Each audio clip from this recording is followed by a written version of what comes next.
Brought to you by TechnoSpark 20 series smartphones.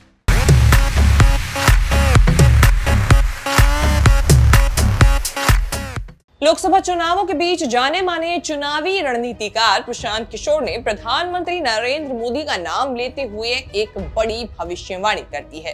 Prashant Kishor ने दावा किया कि भारत के पीएम नरेंद्र मोदी की निजी छवि में बहुत गिरावट आई है। विपक्षी दलों के गठजोड़ इंडिया अलायंस और कुछ और लोगों की ओर से दावा किया गया कि बीजेपी को इस बार सीटों के मोर्चे पर इस बार तगड़ा घाटा होगा, जबकि 2024 में बीजेपी ने 400 पार सीटें हासिल करने का लक्ष्य रखा है। इस बीच पीके की भविष्यवाणी ने बड़ी सनसनी पैदा कर दी है। क्या है वो पीके की भविष्यवाणी, बताएंगे सब इस रिपोर्ट में। नमस्कार, मैं हूं कीर्ति और आप देख रहे हैं न्यूज तक। हाल ही में वरिष्ठ पत्रकार बरखा दत्त को दिए अपने एक इंटरव्यू के दौरान पीके ने दावा किया कि पीएम नरेंद्र मोदी और बीजेपी को लेकर लोगों में जो उत्साह रहता था, उस उत्साह में पिछले 10 सालों में निराशा और नाराजगी बढ़ी है। इसके लिए विपक्ष के किसी प्रयास की भी जरूरत नहीं है। पीके का कहना है कि चुनावी नतीजों के बाद आपको लोगों में बेचैनी नजर आएगी और साथ ही जन आंदोलन भी होंगे। पीके का कहना यह भी है कि ये भविष्यवाणी हवाई बिल्कुल नहीं है। उन्होंने अपने इंटरव्यू के दौरान बताया कि नरेंद्र मोदी के पहले कार्यकाल 14 से लेकर 19 में सिर्फ भूमि अधिग्रहण के मामले पर प्रदर्शन हुआ था, जबकि दूसरे कार्यकाल 2019-24 में सीएए, एनआरसी, किसानों के मुद्दों पर और SC/ST राइट एक्ट को लेकर सुप्रीम कोर्ट के फैसले पर प्रदर्शन हुआ। ऐसे में लोगों की असहमति और प्रदर्शन में 3 गुना इजाफा हुआ है। पीके के मुताबिक मूल रूप से चीजें नहीं बदल रही हैं। जो स्थिति जनवरी-फरवरी में थी, वही मार्च-अप्रैल में थी। वही विपक्ष को लेकर उन्होंने साफ कहा कि जमीन पर विपक्ष नहीं है, ऐसा बिल्कुल भी नहीं है। जमीन पर सरकार के खिलाफ विरोध बहुत है और ये लगातार बढ़ रहा है। हालांकि विपक्षी दल उस स्थिति में नहीं है कि वो उस नाराजगी को वोट में तब्दील कर पाए।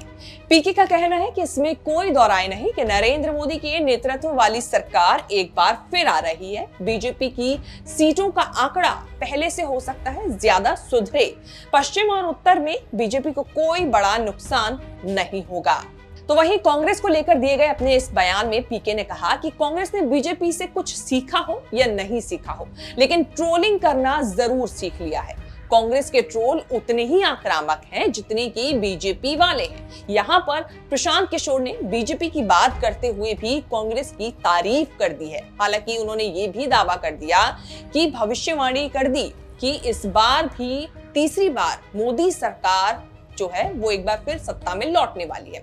अब ये सरकार को लेकर जो भविष्यवाणी प्रशांत किशोर ने की है, चुनावी रणनीतिकार ने की है, ये कितनी सही साबित होती है, ये 4 जून को पता चलेगा। वहीं आपको बता दें, राहुल गांधी को लेकर भी अपने इस इंटरव्यू में उन्होंने कहा है कि राहुल गांधी को ब्रेक लेना चाहिए और अपनी जगह पर किसी और को, चाहे तो अपनी बहन प्रियंका गांधी को ही जिम्मेदारी सौंप देनी चाहिए।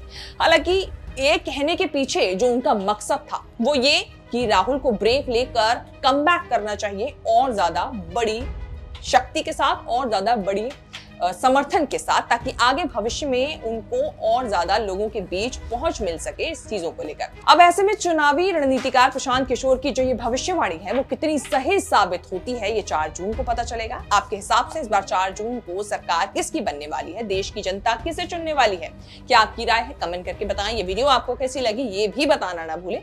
इस तरह के वीडियोस और खबरें आगे भी देखने के लिए, लोकसभा चुनाव से जुड़ी तमाम बड़ी खबरों के साथ अपडेट रहने के लिए आप देखते रहें न्यूज तक।